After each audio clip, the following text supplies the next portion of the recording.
Here's where I think this has bigger context because there's a lot of CMOs that are going to be listening to this podcast here. And there's a very common thread amongst CMOs.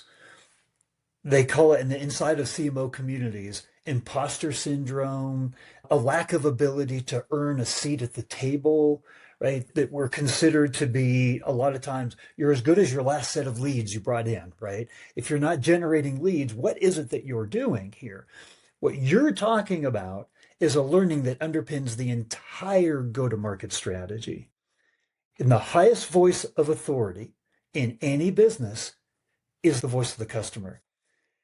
In a lot of businesses, there isn't somebody that's responsible for the voice of the customer, right? It can't be sales. They have a mantra. They have a specific goal. So what you're laying out really is the way that the CMO has a seat at the table, really can have direct, meaningful impact on every department, every aspect of the go-to-market strategy, because it's like the Amazon principle. I don't know if you ever heard of Amazon. They have the empty chair concept. And that chair represents the customer. If the customer was sitting here, we might be in an operations meeting, right? If the customer was here, how would that influence our decision? What you're talking about can influence decisions all throughout the organization. Absolutely. From my perspective, absolutely. This is my daily business. This is why I love to work here since more than 15 years. To be honest, maybe it's an easy one because this is an owner-driven company. And the owner is really convinced about the voice of the customer. And we don't have this empty chair principle. We are trying to really have the customers in our house of communication, on our events, to really being part of our decisions. Of course, we're not discussing with them our strategies, but there's always the voice of the customer regarding or in our strategy.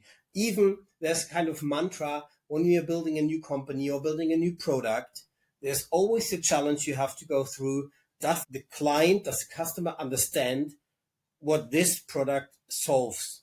And it must be described or it must be seen in the title.